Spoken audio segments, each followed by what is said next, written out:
Salut à tous et bienvenue dans ce nouvel épisode de la Bulle Express, le podcast qui booste vos compétences orales en moins de 10 minutes. Je suis Jean-Corentin Poisson, votre coach et formateur en prise de parole, et aujourd'hui je vais vous présenter 3 habitudes quotidiennes pour aiguiser vos compétences à l'oral. Alors installez-vous confortablement, prenez de quoi noter et c'est parti. La bulle rhétorique. Et bonne année! Le mois de janvier, c'est le mois le plus propice aux bonnes résolutions. On veut devenir meilleur, développer de nouvelles compétences et atteindre les sommets. Mais si on ne lance pas vite des actions régulières, ça va être dur de maintenir cette détermination. Alors si votre objectif cette année, c'est de devenir meilleur à l'oral, voici 3 actions à réaliser de façon quotidienne ou au moins hebdomadaire pour vous améliorer. Et en fin d'épisode, je vous expliquerai comment les implémenter dans votre vie. On commence tout de suite avec la première habitude.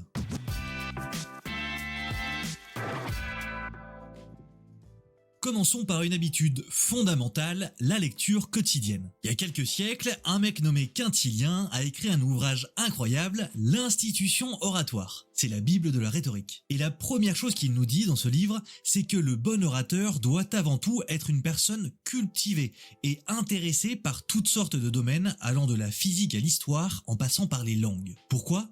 Parce que lire, c'est comme nourrir son cerveau. Vous développez votre culture et enrichissez votre vocabulaire, ce qui est essentiel pour briller à l'oral. C'est aussi comme ça que vous développerez votre répartie, puisque vous pourrez puiser dans votre culture à tout moment. Vous ne me croyez pas ? Alors je vous invite à aller voir une célèbre vidéo de Georges Pompidou en conférence de presse. Un journaliste lui pose une question délicate, et après quelques secondes de réflexion, le président se met à réciter des vers de Paul Éluard parfaitement adaptés à la situation. Donc prenez un livre et laissez-vous emporter.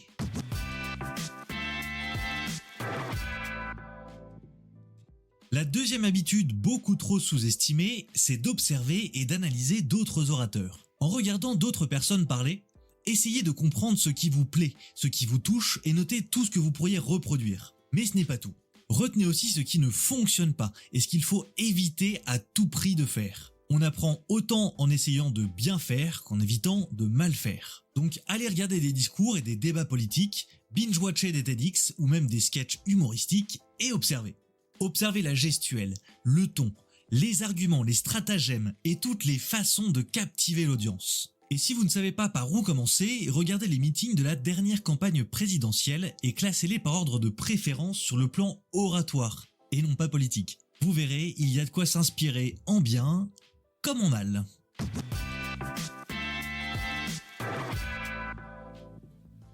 Troisième habitude excellente pour vous améliorer à l'oral, l'auto-analyse. De façon régulière, écrivez des discours puis filmez-vous en train de les prononcer, même si vous le faites seul dans votre salle de bain. Et si vous avez l'occasion de le faire parfois en public, faites-le.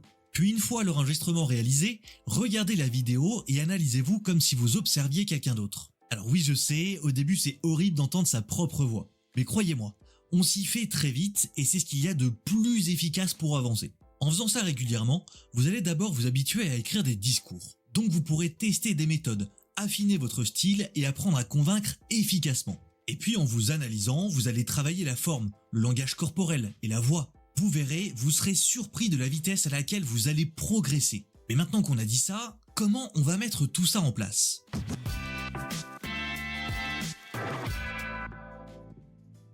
La force d'une habitude, elle vient de sa simplicité à être mise en place et surtout à être répétée. Donc pas la peine d'essayer d'écrire un discours par jour, de regarder 10 conférences tous les soirs ou même de lire 2 livres par semaine. Le passage à l'action serait beaucoup trop brutal.